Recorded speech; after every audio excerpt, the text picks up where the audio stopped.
Hello, everyone. Thank you for joining Liberating the Queen, a podcast where we discuss amazing women in history that weren't in my history books.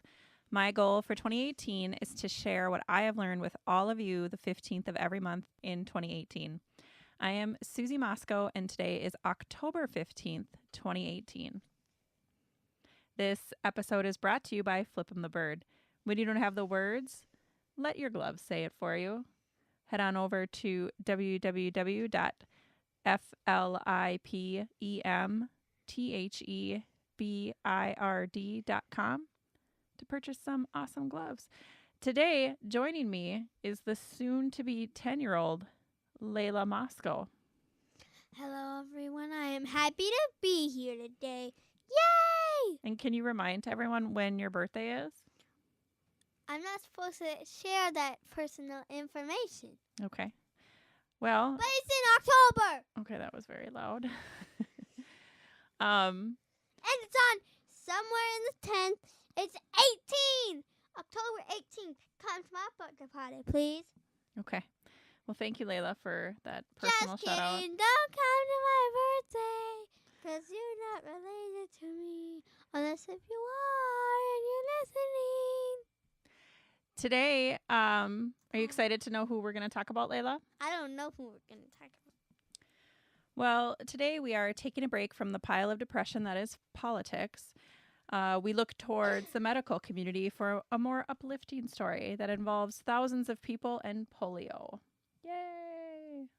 Today we're going to meet, and not an actual nun, Sister Elizabeth Kenny, a badass from Australia who earned her title instead as chief nurse in World War I in the Australian Army Nurse Corps. While awesome, she's known for her treatment for polio, which directly came out of the medical establishment in England. Australia and the U.S., and this is going to shock you, ignored her.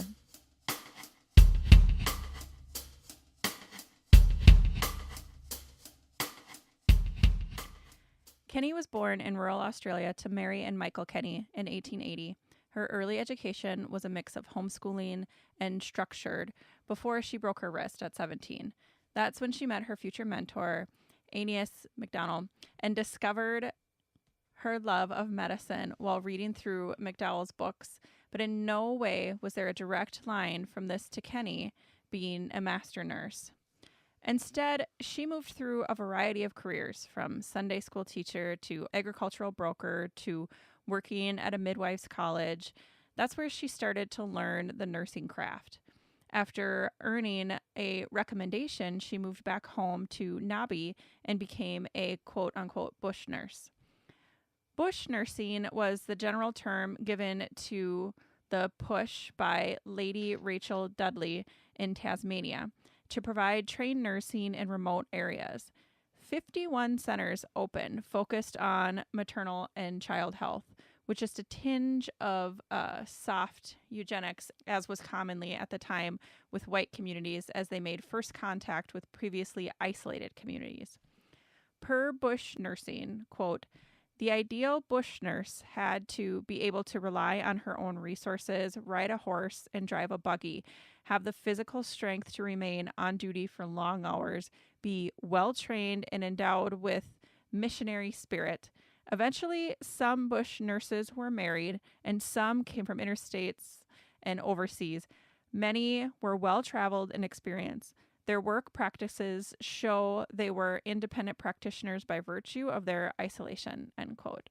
So, Layla, if you've, had nurses and you've been to the doctor multiple times, now she was a bush nurse, so she was in an isolated community. Do you think if you were living in Turtle Lake with Oma and Opa, do you think that we would go to the nearest hospital, or do you think we would need a bush nurse to come over and help us? We would go to the nearest hospital, because that is so last year. That's so last year. Could you imagine riding a horse and buggy to deliver a baby? Could you imagine even riding a horse to do that? I can imagine riding a horse, but not a buggy. Do you know what a buggy is? Oh, I thought you said buggy. No, I didn't. We're going to have to figure out how to show you what a buggy is.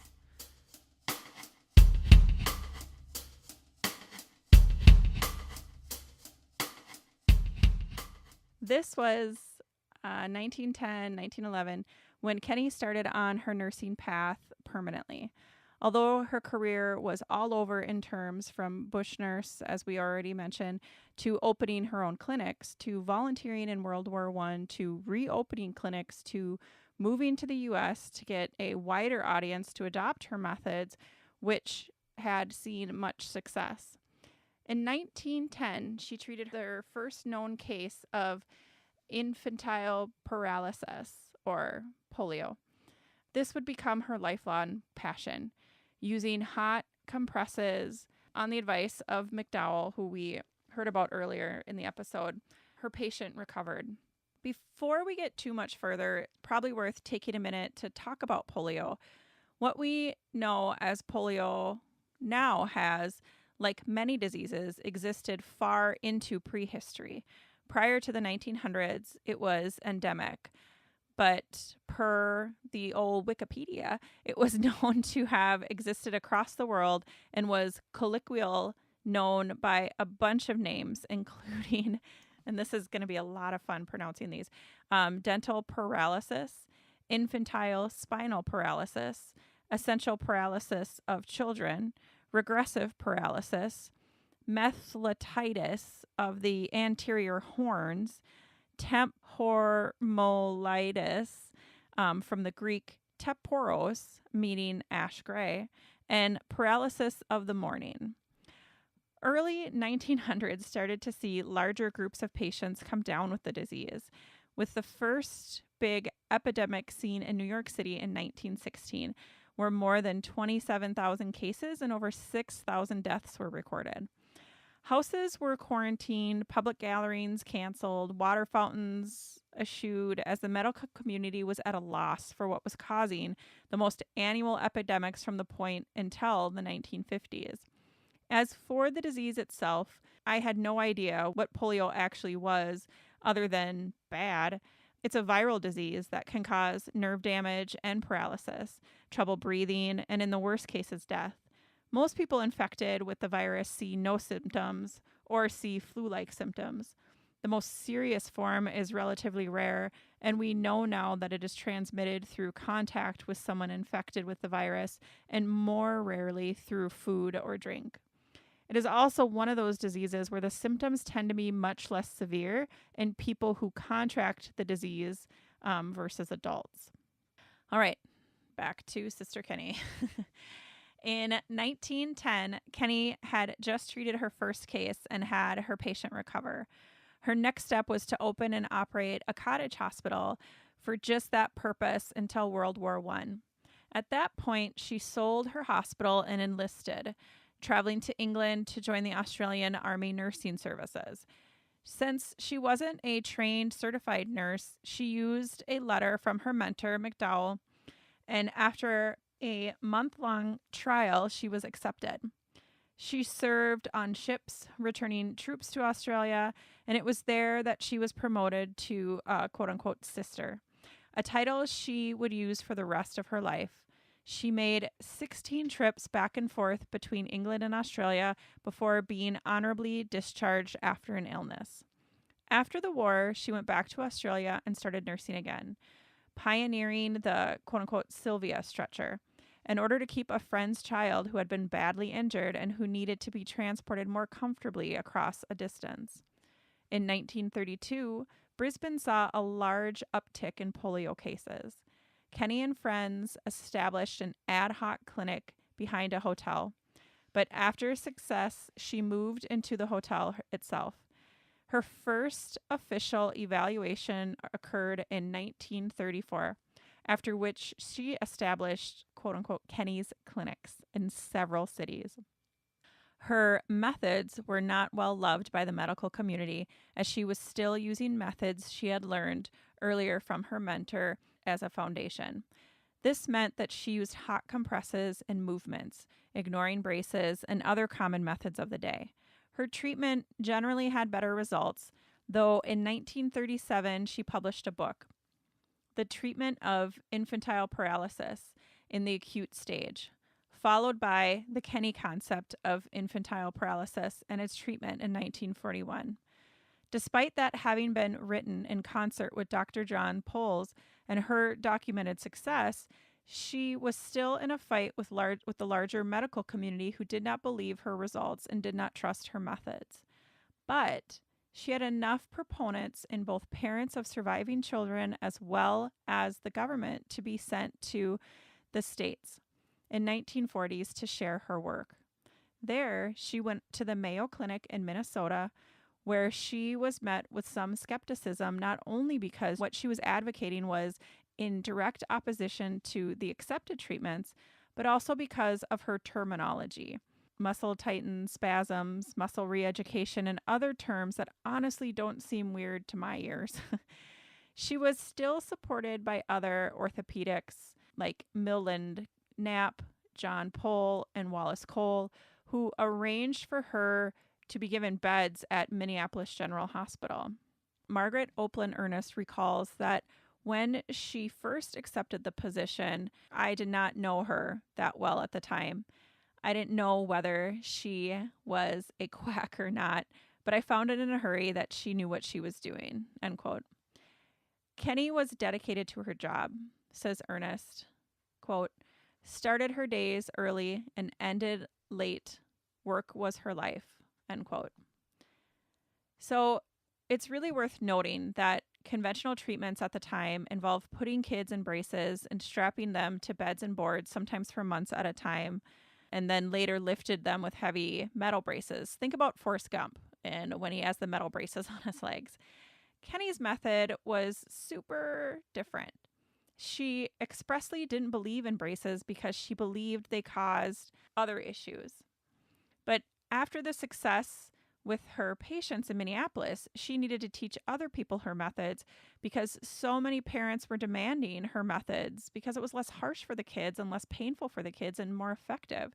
So she began training others. Eventually, they needed a larger space.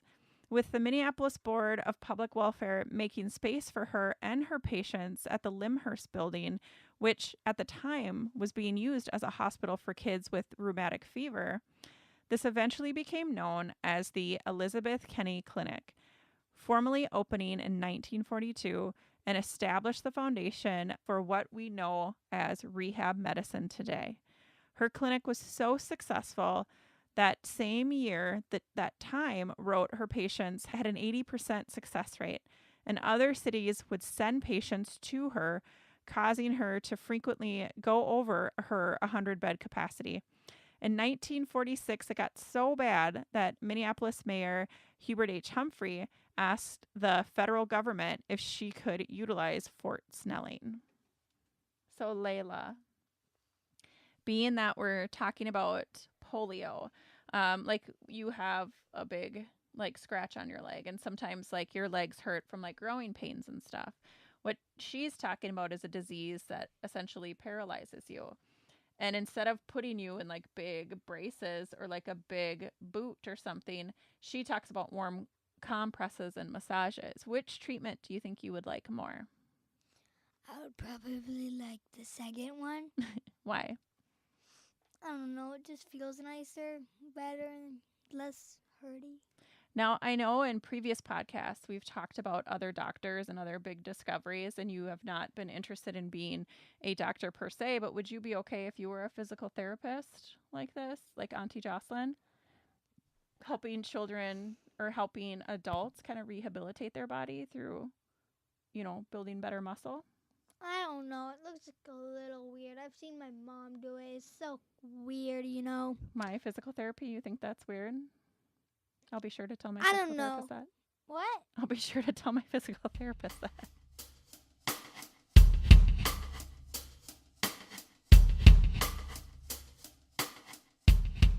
So now, Layla, we're going to talk more about her legacy. How does it feel so now we're from Minnesota. How does it feel to be talking about someone who's established a practice in Minnesota and a place we could visit today?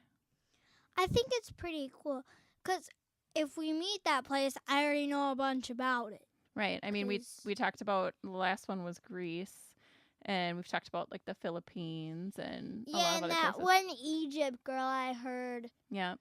But I didn't go to that one because... No, but this place we could actually visit, which is still pretty cool. Her clinic still exists in a way today, having united with Abbott Wait, Northwestern I have Hospital. a question. Is it like a guide or something, or is it still a hospital? Well, it's still, well, they renamed it Courage Kenny Rehabilitation Center. So it's still a Institute. hospital? Or is it not a hospital? Kind of. It's for rehabilitation, so it's not like they're going in and like performing surgical procedures or anything like that. So it's just like a nurse hospital or something? Yeah, a nurse hospital or something like that. So her clinic still exists today, having united with Abbott Northwestern Hospital in 1975, renaming it Courage Kenny Rehabilitation Institute after a second merge with the Courage Institute. But her larger impact was basically the creation of the foundation of rehab. The idea that we should treat muscles, not be resting / restricting them, but by applying heat / using slow, steady muscle movements, strength training, etc. So all the weird stuff, Layla, that you feel like I'm doing is what this focuses on today. Okay. Do you have any other questions about Sister Kenny, or what did you like about this podcast? I like that her stuff is still there, and that she took care of a lot of people, and that she's super nice, and that she doesn't just care about herself. That's a really good assessment. You like that she helped children and focused on children? Yeah, 'cause like children are awesome. They are awesome. Well, thank you everyone for joining us today. If you have any questions, please note the blog companion will be available on liberatingthequeen.com. Did you want to say something else, Layla? Yeah. Go ahead. Is that when I get home, I'm gonna build a ginormous leaf pile. It's gonna look like the thing that her building. It's gonna be bigger than her building. The leaf pile will be?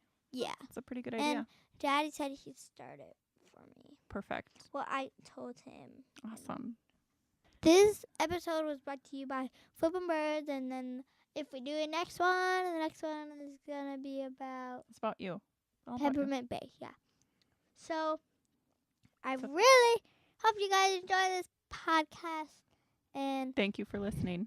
thank you for listening to Liberating the Queen, and download the rest of the episodes, please. Bye-bye.